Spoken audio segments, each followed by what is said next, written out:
nosso querido amigo Adilson Oliveira, né, que vai nos presentear com o tema A Importância da Liberdade.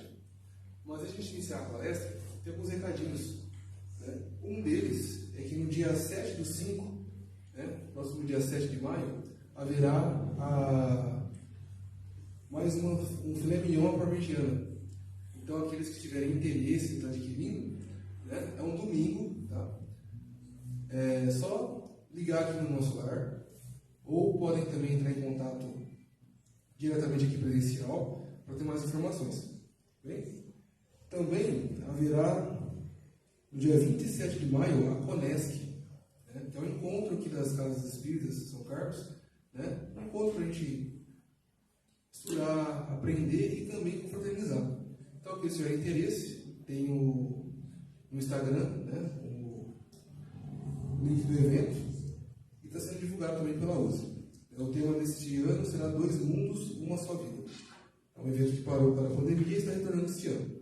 E também está acontecendo o projeto Cuidando do Luto, às segundas-feiras, às 15h30 às 19 horas, e aqui no nosso lar, às quartas-feiras, também às 15h30 e às 19 horas.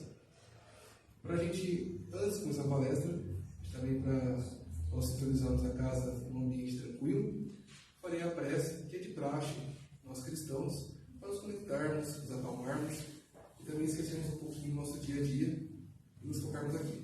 Então, convido a todos que sentirem a vontade de fechar os olhos e elevar os pensamentos a Deus, ao Mestre Jesus, a toda a espiritualidade dessa casa, e que nós possamos agradecer pelo dia de hoje, que nós possamos receber aquilo que nós buscamos, a espiritualidade de Deus, que está sempre nos auxiliando, ajudando com muito amor e carinho.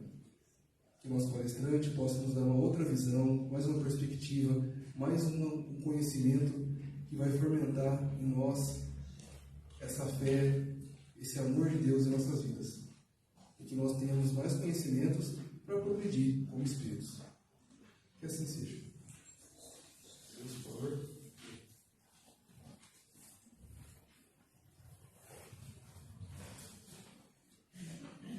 Obrigado, Eli, pela introdução. Nós vamos começar a abordar o tema de hoje, né? E o tema que a gente escolheu, né? Eu pensei um pouquinho, né? Quando a Márcia pediu para eu fazer a palestra hoje, eu pensei exatamente na questão da liberdade. Por quê? Talvez porque nós vivemos um certo momento, atualmente, onde a própria questão do que eu posso fazer, qual até onde vai o meu limite da minha liberdade de falar certas coisas, tomar certas atitudes, né? Até onde vai isso? Até onde a gente tem que respeitar, ter uma liberdade de poder expor as nossas ideias, expor as nossas atitudes, mas ao mesmo tempo, até onde a gente pode fazer isso sem que a gente faça o mal ao próximo. Então, pensando nisso, né, eu preparei esse tema para vocês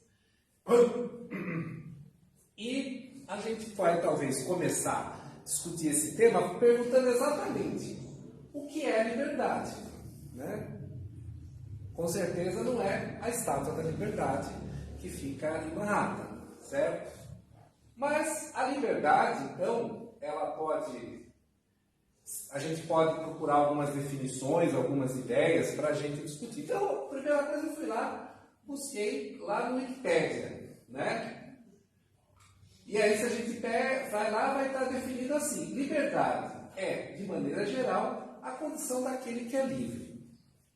Bem, não mudou muita coisa, né? Não respondeu muita coisa. Geralmente o dicionário dá uma definição que muitas vezes a gente não vai à frente. Mas o que ele fala? É um conceito que assume uma grande variedade de sentidos e entre os diversos autores que se ocupam do tema, sendo difícil atribuir um significado consensual, mesmo em seus elementos fundamentais. Então veja só, quando a gente vai falar de liberdade, a compreensão do que seja não é uma coisa muito trivial, muito direta. De fato, a gente pode pensar em alguns sentidos que a liberdade, né, ela pode ser a capacidade de agir de si mesmo, sentindo ele mesmo que se desdobra em diferentes direções, como, por exemplo, autodeterminação, independência ou autonomia. Então, muitas vezes quando a gente fala, eu tenho liberdade de fazer tal coisa, significa que eu tenho uma autonomia para fazer isso. Né? Alguém me deu a liberdade de eu ir lá e abrir a porta da geladeira e pegar um copo d'água, né? Na casa que eu vou. Eu tenho essa liberdade com essa pessoa, ela me dá essa autonomia. Né? A ideia de liberdade muitas vezes também tem esse conceito que ele está colocando aqui de independência, que significa o seguinte, eu sou independente, eu não dependo de certas coisas, não dependo de certas pessoas, porque eu trabalho, eu tenho minha renda, etc. Então eu tenho a liberdade de fazer as minhas escolhas. Né? Eu tenho já uma certa capacidade, uma certa responsabilidade que me permite fazer as escolhas. Então a gente sempre costuma falar, principalmente para as crianças quando são pequenas, né? Mas eu quero ter o direito de não ir para a escola. O que a gente fala para ele? Não, você não tem esse direito. Você não tem essa liberdade de escolha. Então eu estou infringindo a liberdade dele, eu estou tolhendo a liberdade de escolha. Ele quer escolher, eu não quero ir para a escola. Mas nós, como pais, por que a gente não aceita isso aí? Porque a gente sabe que é uma coisa necessária. Né? É uma coisa necessária que ele não tem o devido discernimento para tomar aquela decisão. Então a liberdade ou o livre-arbítrio, que muitas vezes surge também esse tema, surge muito essas questões, ele é limitado com a questão da responsabilidade. Que, por exemplo, nós como pais, se a gente não fizer a nossa obrigação, nós estamos errando, né? Em prol de, eu quero respeitar a opinião, quero respeitar a liberdade. Então, por isso que esse conceito ele é um conceito bastante complicado. E aí, eu já vou falar daqui a pouco para vocês, o Livro dos Espíritos tem um capítulo inteiro falando sobre liberdade, né? Que eu vou apresentar alguns pontos aqui para vocês, né? Mas a gente, para caminhar um pouquinho com isso, vamos pensar em quais esses pensadores que já refletiram a respeito desse tema. Então, entre eles tem o próprio Aristóteles, né? Que, sem dúvida nenhuma, foi uma das mentes mais brilhantes que encarnou nesse mundo, né? Com a sua capacidade de discernir várias coisas. E o Aristóteles, né, pensando no campo da filosofia, né, ele nos diz que a liberdade é a possibilidade de realizar escolhas orientadas pela vontade. Tá? Então aí a gente vai numa coisa um pouquinho mais filosófica, um pouquinho mais etimológica, falando disso, onde então a ideia da liberdade é você poder fazer escolhas. Né? Então eu posso ter a liberdade de escolher o que eu vou comer hoje à noite. Né? Porém, se o médico me passou uma dieta, você não vai comer carboidrato, não vai comer gordura, minha liberdade já foi um pouco tolhida, né? Mas pela minha vontade eu posso lá falar que se dane, eu vou fazer isso, etc. Mas eu vou ter consequências desse meu ato, né? Então, muitas vezes a nossa liberdade, a gente pode fazer uma escolha, mas a gente tem que pensar que essa escolha leva a consequências, né? E que essas consequências, em algum momento, a gente tem que responder. A liberdade, fundamento essencial da vida, veja só, né, colocado assim desse ponto de vista filosófico também, que a liberdade é uma coisa fundamental da vida. Está vinculada à responsabilidade individual, como a alavanca que move os valores humanos. Então aqui a gente coloca mais um outro ponto importante a respeito da liberdade. Não se pode falar de liberdade sem falar também de responsabilidade. Porque, como disse o Aristóteles, a liberdade é a ação a vontade das nossas escolhas. Então, sobre as nossas escolhas, nós temos que ter responsabilidade. Então, a criança que fala, eu não quero ir para a escola, ela não tem responsabilidade sobre essa escolha. Agora, nós pais, sim, nós temos responsabilidade, nós temos que tomarmos a decisão. Você não vai ter essa liberdade, não, você vai para a escola. Tá? Então, essa escolha que você faz, essa posição que você coloca, acaba direcionando isso. Então, pensando dessa maneira, como ele coloca aqui também, né, que a liberdade é um fundamento essencial da vida, quando o ser humano ele não tem a sua liberdade, ele também começa a sentir exatamente os seus problemas e ver o quanto isso machuca. Então, por exemplo, quando uma pessoa que comete um delito, ela é presa, né, por esse período, ela, o que é feita? Ela é tirada da sociedade, então se tira a liberdade de ir e vir e coloca essa pessoa fora da sociedade, uma vez que aquilo que ela fez, ela faz um mal para a sociedade, né? Então, muitas vezes a gente pensa, né, o que significa uma pessoa sofrer uma pena? É um castigo que ela está tendo, tá? É um tolimento da liberdade que ela está tendo, que é isso que a prisão faz, tira a pessoa e coloca ela fora da sociedade, fora do meio, tira a liberdade daqueles bens que ela tem, né? Então, a gente está cansado de ver que a justiça muitas vezes toma a decisão, bloqueia os bens de tal pessoa, tira o dinheiro dela, né? Que geralmente é a parte mais sensível do ser humano, né? Tira o dinheiro dela, tolhe essa liberdade dela usar o dinheiro. Eu prendo ela para não usar o poder que ela tem, a influência que ela tem. Então você limita a liberdade dessa pessoa. Uma vez que o ato de quando essa pessoa está livre, os atos que ela realiza provocam o quê? Mal para a sociedade. Tá? Então é isso que faz, né? Aquilo que você faz. Por exemplo, mais um exemplo que não é tão grave quanto o crime, mas também é uma infração, quando você, por exemplo, perde a sua carteira de motorista por multas que você tomou. Certo? O que acontece? Tira a sua liberdade de dirigir, né? Para daí, quando você sentir falta dessa liberdade, você valorizar mais. Não, então, peraí, acho que eu tenho que tomar mais cuidado, respeitar as leis de trânsito, etc. Tal. E muitas vezes o que acontece? A gente contesta o status quo, ou seja, mas eu não sou de acordo com essa lei, não sou de acordo com essa regra. Bem, se você vive numa sociedade que ela é baseada num acordo que a gente faz, né, para a gente viver em sociedade, a gente faz um acordo. Esse acordo são exatamente regidos pelas leis que tem nessa sociedade. Tá? E esses acordos, exatamente, quando você não concorda com esse pacto, esse acordo social que você tem, você exatamente está infringindo daí a liberdade da outra pessoa. Tá? Então, o conceito de liberdade, acho que é bem interessante a gente pensar, tem por base a responsabilidade, o dever e o direito. Tá? Então, no fundo, por trás dessa ideia de liberdade, nós temos... É fundamental a responsabilidade. Se você tem a liberdade de dirigir um carro, você tem que dirigir ele com cuidado. Se você tem a liberdade de dirigir um avião, você tem que cuidar, você tem que tomar o cuidado. Se você tem a liberdade de tomar determinadas decisões que vão influenciar a vida das outras pessoas, né, você tem que ter a responsabilidade disso aí. E, ao mesmo tempo, ela é um dever que você tem que ter, ou seja, de você ter responsabilidade de preservar a liberdade do próximo, e é um direito que cada indivíduo tem. Então não é à toa que essa ideia de liberdade ela é tão presente, que tem a famosa frase que os franceses gostam, né? Liberté, égalité, fraternité, né? Que está na bandeira da França, né? Que significa liberdade, igualdade e fraternidade, né? É um ideal que surge exatamente com a Revolução Francesa, né, quando eles tiram o rei do poder, que era um rei absolutista, um rei que não tinha uma democracia, não tinha os direitos, então é retirado.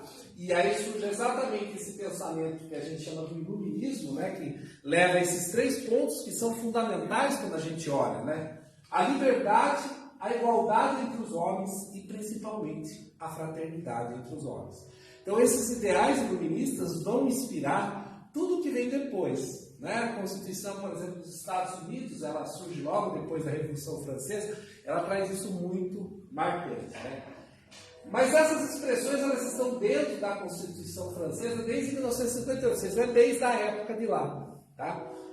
E essa frase, é claro, ela não surge somente aqui, ela vem antes, né? Mas ela sintetiza bem isso. Então, a ideia de liberdade é um negócio tão fundamental para nós seres humanos que ela tem que estar escrita nos códigos de lei. E no Brasil, está na nossa Constituição, certo? Que é a Carta Magna, onde estão as regras fundamentais para que todas as outras leis, todos os outros acordos sociais que a gente tem, tá? Então, a palavra liberdade, se você for procurar na Constituição, ela aparece em muitos lugares, mas eu escolhi apenas o lugar mais importante, que está exatamente bem no comecinho da Constituição, que traz exatamente esse ideal iluminista, que fala a França. Está escrito aqui no artigo 5. Todos são iguais perante a lei, sem distinção de qualquer natureza, garantindo-se aos brasileiros e aos estrangeiros residentes do país a inviolabilidade do direito à vida, à liberdade, à igualdade, à segurança e à propriedade nos termos a seguir. Bem, esse artigo ele tem mais ou menos uns 80 parágrafos, uma lista enorme de direitos. Mas aí está aqui, esse aqui, que eu acho que é bastante importante, bastante interessante, que fala exatamente é inviolável a liberdade de consciência e de crença. Tá? É inviolável, ou seja, ninguém pode tolir a sua liberdade de você pensar, ou seja, da sua consciência pensar o que for, e naquilo que se acreditar. E aí, veja só, esse artigo vem exatamente defender o seguinte: sendo assegurado o livre exercício dos cultos religiosos e garantida, na forma da lei, a proteção aos locais de cultos e suas liturgias. Então, a nossa Constituição, ela escreve lá de uma maneira bem clara que nós temos que ter a liberdade de acreditar e de pensar naquilo que a gente quiser. Tá? Então, isso eu quis colocar aqui para ver que é uma coisa que está marcada aqui e traz exatamente essa inspiração que já vem naquele tempo. Muito bem. O que isso então tem a ver com o nosso tema aqui? Nós estamos no Centro Espírita, não estamos numa palestra sobre filosofia ou coisa do gênero, né? Mas vamos ver isso. E veja só, a ideia da liberdade era uma coisa tão importante que o Kardec, quando codificou a doutrina espírita, escreveu um livro dos Espíritos, que, para quem não conhece, ele tem 1018 perguntas e respostas que o Kardec fez aos Espíritos sobre diversas questões, e aí essas perguntas que o Kardec fez aos Espíritos, né, ele não fez apenas para um único Espírito, fez para vários Espíritos que se manifestavam através dos médiuns, e de outras partes do mundo, e principalmente da França, ele recebeu as mesmas respostas que ele tinha obtido de um determinado médium. Então, somente essas perguntas não vêm. Isso aqui é um conhecimento da vida de várias pessoas que não têm conexão entre si. Não tinha WhatsApp, não tinha internet, não tinha como a pessoa ficar trocando essas respostas assim, e separou no livro, né? E aí, o que o Kardec fez? O Kardec organizou isso, né, essas perguntas de uma forma. E aí tem uma parte do livro, a terceira parte do Livro dos Espíritos, no capítulo 10, né, a terceira parte fala exatamente sobre as leis morais, né? O Livro dos Espíritos tem uma parte inicial que fala sobre a natureza do mundo, a natureza dos espíritos, a progressão dos mundos, e uma parte falando sobre as leis morais. E aí tem o capítulo 10, que fala da lei da liberdade. Tá? Então, na pergunta 825 do Livro dos Espíritos, tem a seguinte questão: haverá no mundo posições que o homem possa jactar-se e gozar da absoluta liberdade? Então, Kardec está colocando a seguinte questão aos Espíritos: existe liberdade absoluta? Né?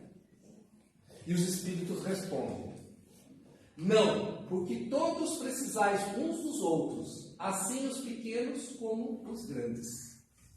Então os Espíritos já estão dando uma resposta, falando: olha, a liberdade é sempre relativa. Ela é relativa porque a sua liberdade não pode interferir na liberdade do outro. Se eu tivesse uma liberdade absoluta, como ele pergunta aqui, eu faço o que quero e acabou. Não é bem assim. A nossa liberdade, ela tem os limites. E esses limites são estabelecidos não só pelas leis da sociedade, mas aqui, como coloca essa resposta, ela também é uma lei da natureza, no fundo, então, uma lei que Deus nos colocou. Da mesma forma que você tem a lei da gravidade que atrai os corpos para o chão, essa questão que os Espíritos colocam, essa lei moral, ela também seria uma lei da natureza. Aí depois ele até pergunta: mas não tem lugar que o cara pode ter liberdade absoluta? O Espírito tem, vai lá ficar no meio dos desertos sozinho, sem ninguém. Lá daí você pode fazer o que quer, porque você está sozinho, ou seja, você não vai interferir com ninguém. Tá? Porque tudo que pergunta, os Espíritos, eles respondem na lata. Tem, vai lá, fica sozinho no deserto, ninguém, sem nenhuma planta, nenhuma plantinha você vai machucar e doer. Você tem que fazer o que você quer lá, mais ou menos isso, né? Aí o 827 fala, a obrigação de respeitar os direitos alheios tira ao homem o de pertencer a si mesmo. Então, quando ele coloca assim, nossa, então o fato que eu tenho que respeitar o direito dos outros me tira uma parte de mim, tolhe um pouco a minha liberdade. Ele está questionando, né, a questão da liberdade absoluta, né, porque eu deveria fazer o que eu quero, isso seria a verdadeira liberdade.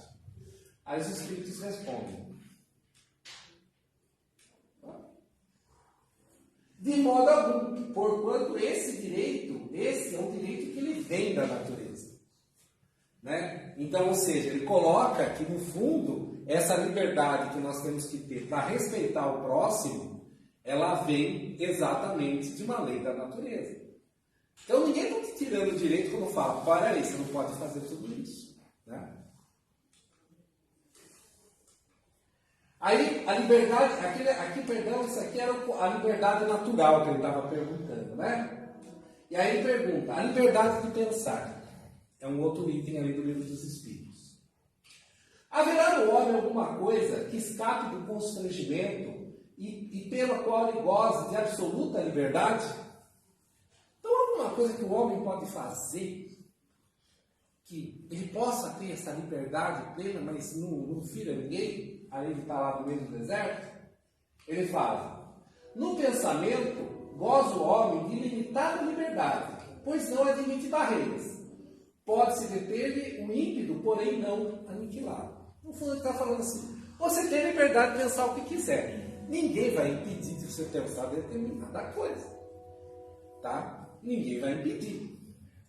O problema é você pegar essa ideia e tentar usá-la para tirar a liberdade do outro. Aí que pega. Tá?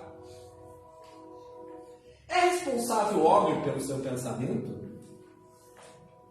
Perante Deus é. Somente Deus, sendo possível conhecê-lo, ele condena ou absolve segundo a sua justiça. Então o que ele está falando? Você pode pensar no que quer? Pode, mas Deus está vendo. Né? É isso que ele está querendo. Deus está vendo. Eu estou pensando assim com uma raiva de certa pessoa, né? Nós não vamos perceber aqui, né? Mas Deus está vendo. Ou seja, você está infringindo uma lei. Tá? E tal qual você se torna responsável. Do ponto de vista mais técnico, quando a gente pensa na doutrina espírita, isso equivale a gente dirigir um pensamento ruim para alguém, que é o que a gente chama de uma irradiação, da gente então desejar o mal para outra pessoa. Tá? Então eu posso ficar desejando mal para a pessoa, mas a pessoa não sabe que eu estou desejando mal. Tá? Alguém pode me impedir de eu desejar o mal na minha cabeça? Não. É isso que ele está falando. Porém, como fala, Deus está vendo. Tá? Deus está vendo significa o seguinte, você está se comprometendo, quando você está criando esses pensamentos, você está se sintonizando com pessoas que também gostam desse pensamento ruim que você tem. Essa vai ser a sua companhia. Tá? Que é o que a gente costuma chamar aqui na doutrina espírita de faixa vibratória. Você vai sintonizar seus pensamentos com espíritos que querem fazer o mal. Então, se você deseja o mal, vai arrumar um monte de gente que vai concordar com você. É isso mesmo, aquela pessoa não presta, etc. Tal, vai lá e, né? É aquela história. Muitas vezes vem aquele nosso espírito amigo, que muitas vezes a gente chama de anjo da guarda, vem e fala para você, não, amigo, deixa quieto isso. Não deixa bom. Não seja orgulhoso. Tire essa coisa dentro do seu coração. É que nem você guardar uma fruta estragada dentro da geladeira. Estraga todo o resto de bom que você tem lá. Você pode ser uma ótima pessoa, mas se fica com um sentimento ruim, estraga a pessoa. Tá? Então, esse pensamento, isso que ele está falando, que quando ele fala que Deus está vendo, não é que Deus está assim, fiscalizando um a um. É uma questão de ser uma lei da natureza. Tá? E essa lei da natureza, como nós vamos no final da palestra falar, ela está vinculada com uma coisa mais profunda que nós temos dentro desse ensinamento cristão. Então, a liberdade da consciência, então. Será a liberdade de consciência uma consequência da de pensar? Ele fala, a consciência é um pensamento íntimo que pertence ao homem como todos os seus pensamentos. Né? Então ele está falando, mas esse pensamento, né, é uma A consciência é uma consequência do pensar, né? Aí o Kardec, o que é a consciência? Nossa, essa é a pergunta mais difícil que tem que estar sendo respondida até hoje, né? A ciência, por exemplo, não vai ser talvez o maior avanço científico quando a ciência descobrir como é que surge a consciência. É claro que para nós espíritas é muito fácil, a consciência vem do espírito. Mas como que um monte de células se organiza na nossa cabeça e faz que a gente pense em tantas coisas? Não é? Como é que surge esse pensamento que eu tenho? Eu sei o que aconteceu há 20 anos atrás da minha vida, há 30, sou capaz de pensar, capaz de escrever coisas, resolver equação, fazer um monte de coisa. Tudo isso surge da nossa consciência, né? E por isso que ele fala, a consciência pertence ao íntimo do homem.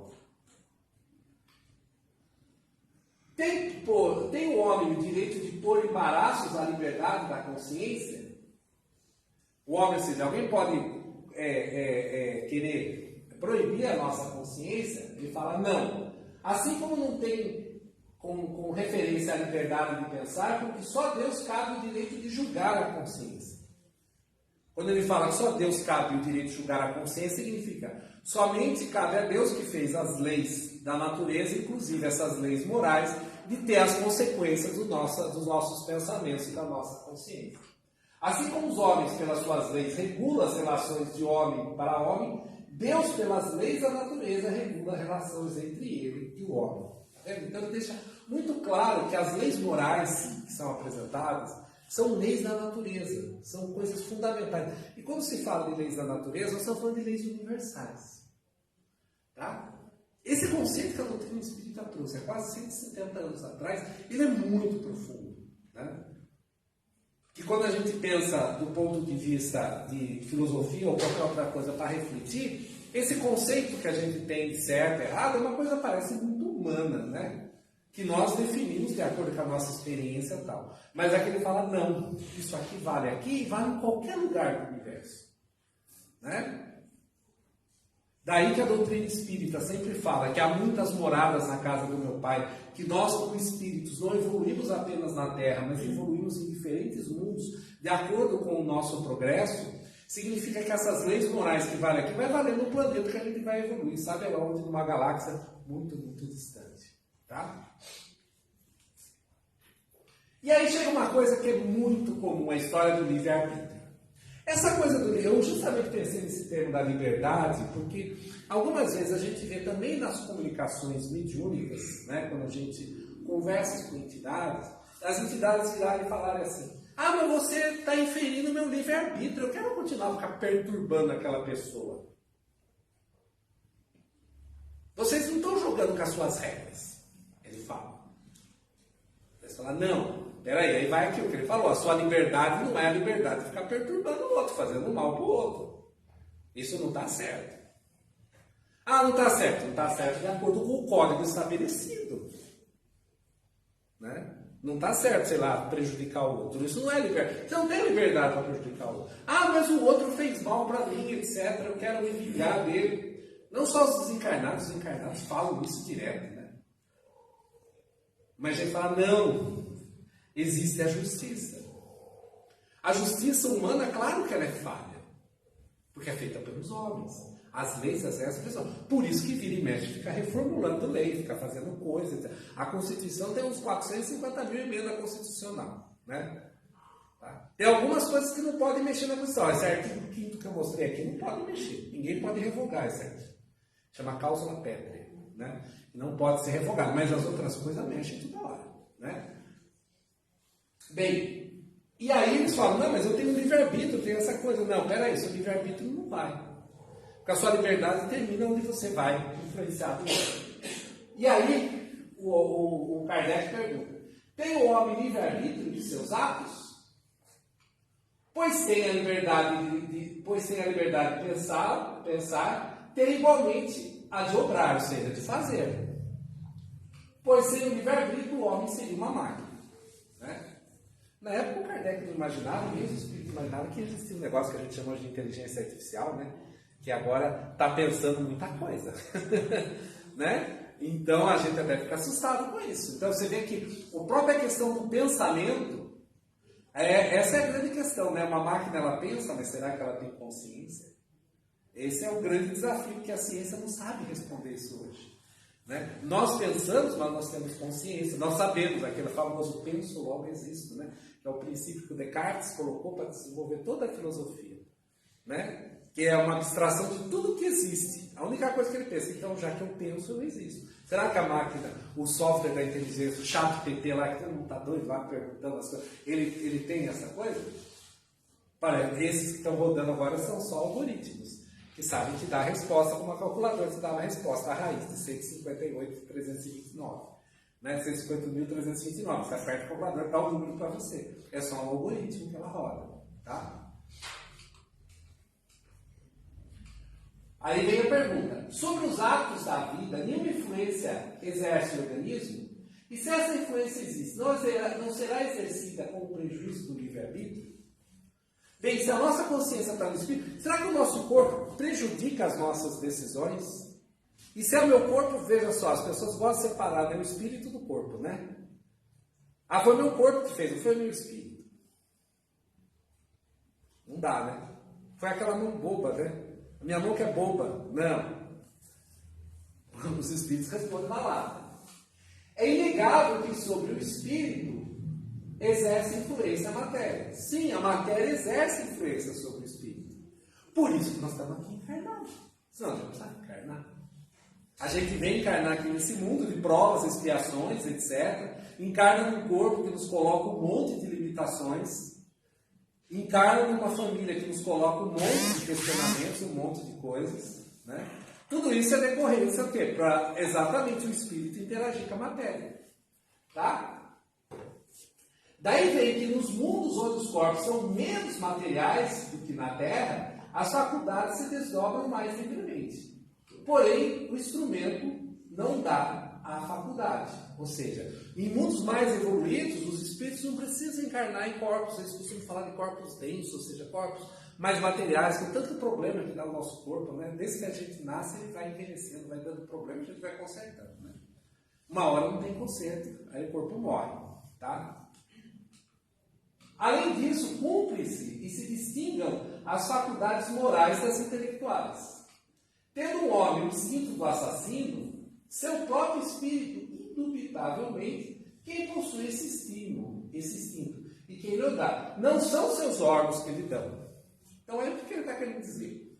Muitas vezes atribui-se situações de crimes, etc., a pessoa não, ela tem uma certa doença mental, ela tem um certo problema no seu corpo, no seu cérebro. Tá? Sim, isso acontece. Mas o que ele está falando é problema do software que está rodando. Né? O software, o programa. A gente pode comparar o espírito como se fosse um programa de computador que roda numa máquina, que é o nosso corpo. O nosso corpo nada mais do que uma máquina. Muito sofisticada, por sinal. Tá? E como vocês sabem, se você roda um programa com vírus, danifica seu computador, apaga dados, estoura, queima o seu disco, a sua memória, né? Como faz o diabo, né? A mesma coisa, o nosso espírito também pode, nossos pensamentos, nossas coisas podem prejudicar o nosso organismo, levando doenças. Daí a origem das doenças mentais, que por isso a gente tem que ter tratamento médico, tá? Por isso você tem que tomar um remédio, para quê? Para equilibrar a química do seu cérebro voltar a funcionar de novo. Porque aquelas atitudes que te levaram a uma depressão, ou seja lá uma ansiedade, seja lá qualquer coisa que você tem, elas acabam prejudicando a máquina que está rodando. Aí você precisa equilibrar. Equilibrando a máquina, daí muitas vezes você consegue consertar o resto. Semelhante ao bruto, que ainda é pior do que esse, se torna aquele que nutrifica seu pensamento para só se ocupar com a matéria, pois quem não cuida mais de se prevenir contra o mal? Nisso é que incorre a falta, porquanto assim precede a sua vontade. Ou seja, a vontade do espírito, ela é sim a determinante. E aí a gente costuma sempre usar essa frase, né, que é de Paulo, que está na carta aos Coríntios, tudo me é lícito, mas nem tudo me convém. Então Paulo, quando escreveu isso há 2000 anos atrás, nos chamava a atenção. Eu posso fazer qualquer coisa, mas eu não devo fazer qualquer coisa. Ele está dizendo, tudo é me lícito. Então, novamente, está respeitando essa liberdade. Mas nem tudo me convém. Ou seja, eu vou fazer coisas que vão me criar compromissos, vão me criar determinados problemas.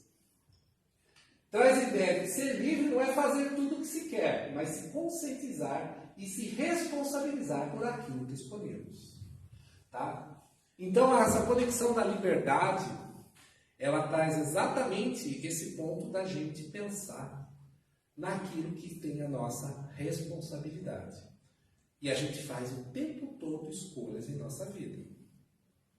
Desde que eu escolhi para jantar hoje, até a roupa que eu escolhi para vir aqui, né? As escolhas que eu faço das minhas atitudes, do meu círculo pessoal, as escolhas que eu faço quando eu voto em alguém numa eleição, as escolhas que eu faço quando eu mudo de emprego, tudo isso decorre de responsabilidades que a gente tem. E aí, como eu já estourei o tempo, né, para terminar essa conversa, eu vou colocar ainda algumas considerações. Né? Então, como diz aqui, a liberdade de pensamento é livre, mas a manifestação de pensamentos é sempre de nossa responsabilidade. Então, eu posso pensar no que quero, mas quando eu manifesto esse pensamento, eu tenho que exatamente saber o que eu estou fazendo. Né? Acho que é o Chico Xavier, posso estar enganado na citação, mas acho que é o Chico Xavier que falava: não é o problema daquilo que entra pela minha boca que faz mal, sim aquilo que sai da minha boca que me faz mal. Né? Certo?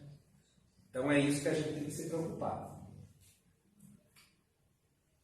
Pois, como todos os atos que realizamos são limitados, né, a não infringirmos a liberdade alheia. Então, tudo que a gente faz, a gente tem que pensar para não infringir a liberdade alheia. E o exercício da liberdade, ele tem que ser balizado nos princípios no princípio mais fundamental que Jesus nos deu. Daí a gente chega no princípio fundamental, vamos chamar assim, o princípio fundamental da doutrina cristã, que vocês já conhecem. Amar a Deus acima de todas as coisas e o próximo a si mesmo. Todas as leis e todos os profetas estão contidos no ensinamento. Essa é a frase de Jesus que a gente encontra nos evangelhos. E aí o que a gente chama de liberdade com responsabilidade passa exatamente no amar o próximo.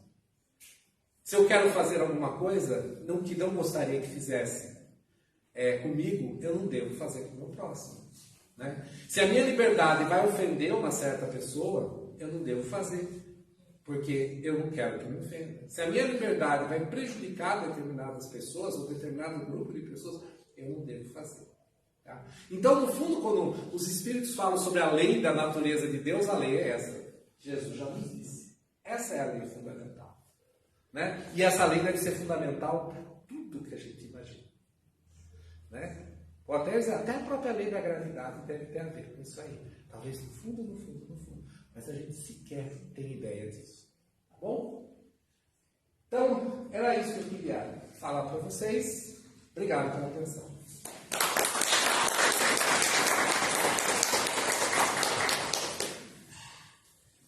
Eu faço a prece agora, ele está terminado?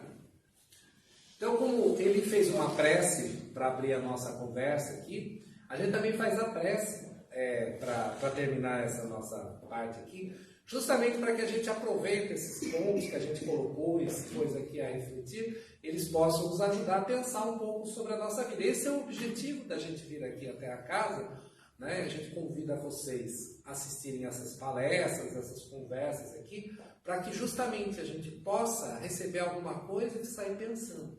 Né?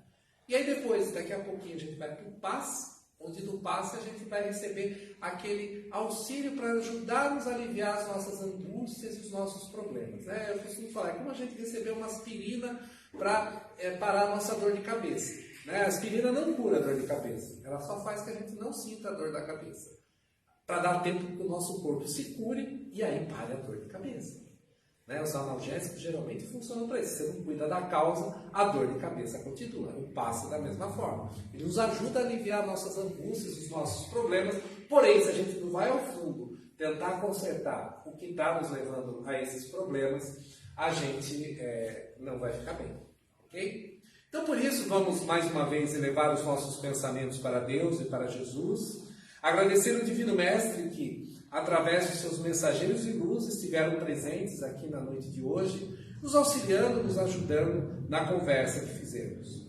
Ó Mestre Jesus, abençoe a todos nós, e que possamos retornar aos nossos lares com muita paz e tranquilidade no coração.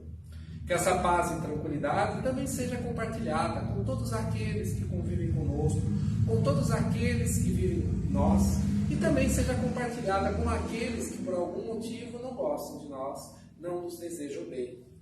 Nesse momento pedimos que também essas pessoas recebam a graça de Deus, a graça de Jesus. E que, se for possível, na próxima quinta-feira, mais uma vez nos encontremos aqui nessa casa. Sempre em nome de Deus, em nome de Jesus. Que assim seja.